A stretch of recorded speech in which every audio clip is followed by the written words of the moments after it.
So guys, you know what the situation is with Nick Sirianni right now. He won this team a Super Bowl in 2025, and then last season happened, and it ended with a wild card loss at home. And now everybody's debating whether he's still the right guy, whether he's lost the locker room, whether this team needs a reset.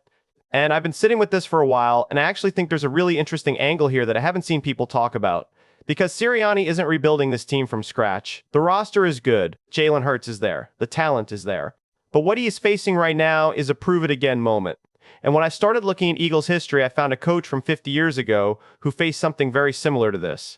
And the parallel honestly surprised me. So I'm going to walk you through that comparison today and break down exactly what this moment means for Sirianni and where this team goes from here. What's up, Birds Gang? Welcome to NFL Playbook Eagles. If you're new here, don't forget to hit that subscribe button. So let me start with the historical side of this, because I think once you understand the context, the whole thing clicks. Back in 1976, the Eagles brought in this young head coach named Dick Vermeil. He was coming from UCLA, he had no NFL head coaching experience, and he walked into Philadelphia right in the middle of the city's bicentennial celebration. Like, the whole city was in party mode. Planes flying over Philadelphia, fireworks, the whole thing. And Vermeil just showed up to training camp at Widener University and got to work, didn't care about any of it, just locked in on his team and started building.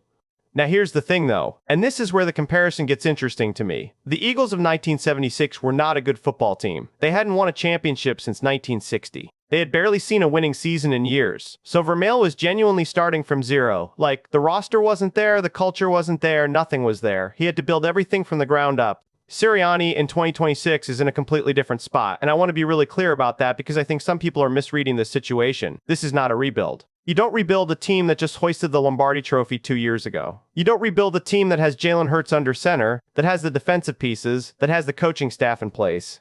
That's not a rebuild, that's a reset. And those are two very different things, right? A rebuild is when you're tearing the whole thing down and starting over.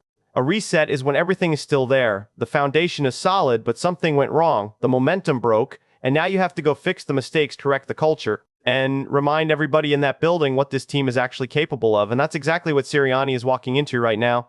And look, I think that's actually harder in some ways. Because when you're rebuilding, people give you grace. They understand it's going to take time. Nobody's expecting you to win right now. But when you're coming off a championship and then you stumble the way the Eagles stumbled last season, the expectations don't go away. They stay right there. And now you have to go prove yourself all over again with the same roster, the same city, the same fan base that remembers what you did in 2025 and wants to see it again. I mean, think about it from Sirianni's perspective for a second. He already proved he could win at the highest level. He already has his Super Bowl. He already silenced a lot of the critics who said he wasn't the right guy. And now he has to do it again. That's the test. Not, can you build something? He already built it. The test is, can you sustain it? Can you fix what broke? And can you get this team back to where it belongs? And honestly, that's what makes me think about Vermeil in this context. Because what Vermeil did in Philadelphia wasn't just build a team from nothing. What he actually showed was that he could take a group of guys, install a system, demand a standard, and keep pushing that standard upward year after year. Within 4 years of that 1976 training camp, the Eagles were in the NFC Championship game.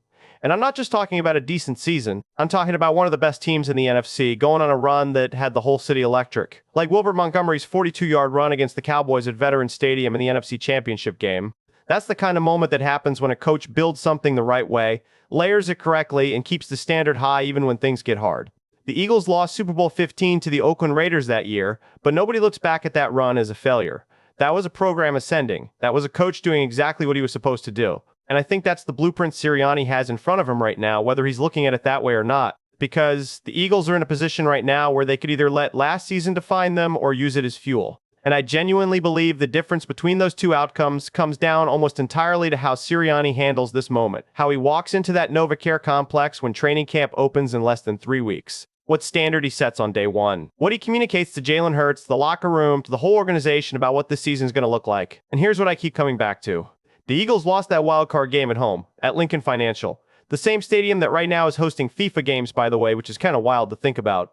But they lost at home in the wildcard round, and that's the last image this team has to carry into the offseason. That's what everybody remembers. And you cannot let that be the last thing people associate with this group of players. You just can't. So, when I think about what Sirianni needs to do this offseason and heading into camp, I think about a few specific things. First, he has to own what went wrong last season. Not in a press conference way where you say the right things and everybody moves on. I mean, genuinely own it, identify the mistakes, and make sure the people in that building understand what adjustments are being made and why. Because if the players feel like the coaching staff isn't being honest about what happened, you're going to have a disconnect going into camp. And a disconnect going into camp with a roster this talented is genuinely dangerous, right? Second, he has to reestablish the identity of this team. And I think this is something people don't talk about enough. Championship teams have an identity. They have a way they play, a way they prepare, a culture that everybody buys into. And sometimes when you have a rough season, that identity gets a little blurry. Players start questioning things. The noise from outside gets louder. The confidence in the system starts to shake just a little. And the head coach's job is to walk back in there and sharpen that identity again. Remind everybody who they are and what they're capable of. And third, and this is the one I find most interesting, Sirianni has to handle Jalen Hurts correctly coming into this season. Because Jalen is the engine of everything this offense does. He's the guy. And after a year where things didn't go the way anybody wanted, you want to make sure that your franchise quarterback is locked in, that he's confident, that he's feeling good about the direction of the team. Because when Jalen Hurts is right, this Eagles offense is genuinely scary. Like, I don't care who's on the other side of the ball. When Jalen is locked in and the Eagles are operating at full capacity, they're one of the hardest teams in the league to stop. Now look, there's also a major difference between the 1976 Eagles and the 2026 Eagles that I want to point out, because I don't want to stretch this comparison too far. Vermel spent years building toward a championship that ultimately slipped away in Super Bowl 15. And in 3 years after that, he was done, exhausted from coaching, and resigned. And it took the Eagles 25 years to get back to a Super Bowl after that. 25 years. I mean, that's a generation of Eagles fans who never got to see their team on that stage. These Eagles don't have that problem. They already have the championship. They already know what it takes. Jalen Hurts has Super Bowl experience. The core of this roster has Super Bowl experience. So the runway for Sirianni is actually in a lot of ways more favorable than the runway Vermel had. The question is just whether Sirianni uses it correctly. And I'll be honest with you, I think he does. I think when you look at what he did after the Super Bowl 57 loss, how the Eagles regrouped in 2024, retooled through the draft, brought in Quinion Mitchell and Cooper DeJean, hired new coordinators, and then went out and won it all in 2025. That tells you something about this guy. That tells you he can handle adversity. That tells you he knows how to make adjustments. That tells you he doesn't just fold when things get hard. So yeah, last season was disappointing. The wild card loss was painful. But I also think people who are ready to write off Sirianni right now are making a mistake.